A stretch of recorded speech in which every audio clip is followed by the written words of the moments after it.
नमस्कार, स्वागत है आपका झांसी दर्शन में। निवेदन है कि झांसी दर्शन चैनल को सब्सक्राइब करें, धन्यवाद। खास रिपोर्ट हमारे संवाददाता यशपाल गुर्जर की। वरिष्ठ पुलिस अधीक्षक को प्रार्थना पत्र देते हुए मौत का एक मामला बताया गया है कि कुछ दिन पहले एक सैनिक छुट्टी पर आया था कि तभी उसके पिताजी की तबीयत खराब हो गई, तो वह अपने गांव और का थाना दमोह से 15 किलोमीटर दूर समथर दिखाने आया था। तभी वह पंजाब नेशनल बैंक के एटीएम में पैसा निकालने के लिए गया, तो वहां एटीएम से पैसा ना निकलने पर उसने एक पुलिस वाले से पूछा, इसमें पैसे नहीं है। तो उस पुलिस वाले ने कहा, जाओ मैनेजर से बात करिएगा। जब पीड़ित फौजी ने मैनेजर से बात की तो मैनेजर द्वारा कहा गया कि जाओ पैसा निकल आएगा। वह एटीएम के अंदर गया और पैसा न निकलने पर वह फिर मैनेजर के पास जा ही रहा था कि तभी बैंक के अंदर विकास नाम का सिपाही के द्वारा पीड़ित फौजी के साथ गाली गलौज करते हुए मारपीट कर दी गई।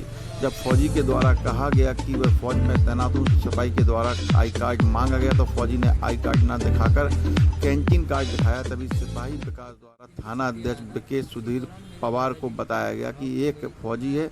तभी थानाध्यक्ष सुधीर पवार के द्वारा गालियां देते हुए फौजी को बुलाया और मारपीट कर दी है। सारी घटना बताया गया कि सीसीटीवी में कैमरे में कैद हो गई, बैंक के सीसीटीवी में कैद हो गई है। फिर पीड़ित फौजी को थानाध्यक्ष और सिपाही विकास के द्वारा थाने ले जाया गया। वहां धमकी देते हुए कहा कि तेरी नौकरी खा जाऊंगा यदि इस सादा कागज पर दस्तखत नहीं किए गए हैं।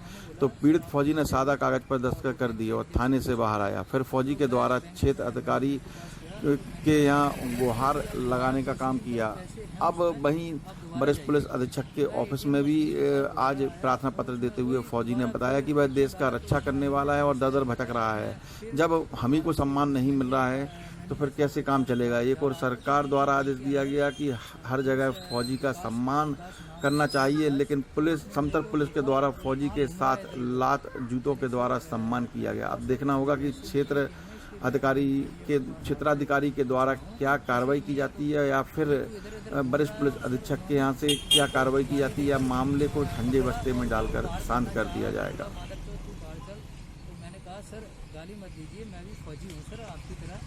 तो बोले, फौजी है तो क्या राष्ट्रपति है क्या तू? मैंने, सर राष्ट्रपति तो नहीं हूँ, मैं फौजी हूँ सर। तो उन्होंने बोला, आई कार्ड दिखाओ सर। मेरे पास आई कार्ड ना होने के कारण मेरे पास फौज का प्रूफ कैंटीन कार्ड होता है, तो मैंने वो दिखाया उनको। और वो कैंटीन कार्ड देने के बाद वो अपने सीनियर एसओ सुधीर, जो समथर थाने के इंचार्ज हैं, एसओ सुधीर, इनके पास गए और बोले, जो फौजी है, बोले वो गुस्सा बोल रहा है कि मैं फौजी हूँ। तो उन्होंने बुलाया, मुझे गाली देकर बुलाया, कहा कि मादर चौथ को बुलाओ। तो बोले इधर आओ। तो मैं गया और बोला, फौजी है? मैंने, जी साहब मैं फौजी हूँ। तो बोला, मैं तेरी फौजी निकालता हूँ। और उसने मेरे से और कुछ नहीं पूछा, सीधा थप्पड़ मारा और मेरे को धक्का मारा और थप्पड़। उसने, विकास ने भी मेरे को थप्पड़ मारा और मेरी कॉलर पकड़ी और गाड़ी में बिठाकर थाने की तरफ ले गए। बीच रास्ते में मेरे को धमकियाँ दी कि तू फंस गया, तू जेल में जाएगा, तेरी नौकरी खा जाऊंगा, तेरे जैसे पता नहीं मैंने कितनों को फौज से निकलवा दिया है। और बोले, फौजियों की कोई नहीं सुनता, मादर चौधों की। और गाली गलौज किया सर। और मेरे से, मैंने बोला, सर मेरे दादाजी तबीयत खराब है। आपने शिकायत कहाँ की थी? मैंने सर शिकायत का मौका अभी इधर जो क्षेत्र अधिकारी मौत है, यहाँ पे मैंने एप्लीकेशन दिया। और मेरे भैया फौज में हैं, तो मैंने उधर भैया के थ्रू एक एसपी साहब के लिए एप्लीकेशन भिजवाया। अब आप क्या चाहते हैं? मैं सब न्याय चाहता हूँ कि इनको सबसे, फौजी का अगर कोई छुट्टी आया फौजी आदमी, तो ऐसी अगर कार्रवाई की गई तो फिर हम लोगों की नौकरी भी बेकार है कि हम लोग देश के लिए उधर बॉर्डर अपने आप को भी जान हथेली पर रख के रह रहे हैं और इधर आके कोई रिस्पेक्ट नहीं कर रहा है। तो फिर ये गलत है ना साहब। अगर हम किसी को मतलब सबकी रिस्पेक्ट हम करते हैं तो हमको भी रिस्पेक्ट चाहिए। कोई हमें मतलब गलत नहीं चाहिए कि मैं किसी से, अगर मैं गलत बोल नहीं रहा हूँ तो मेरे से कोई गलत नहीं बोले।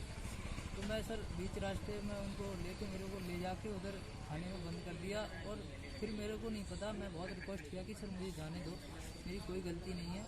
तो इन्होंने सर मेरे को 2 घंटे बाद पता नहीं कहाँ से क्या फ़ोन आया, क्या हुआ इनका मेरे को नहीं पता।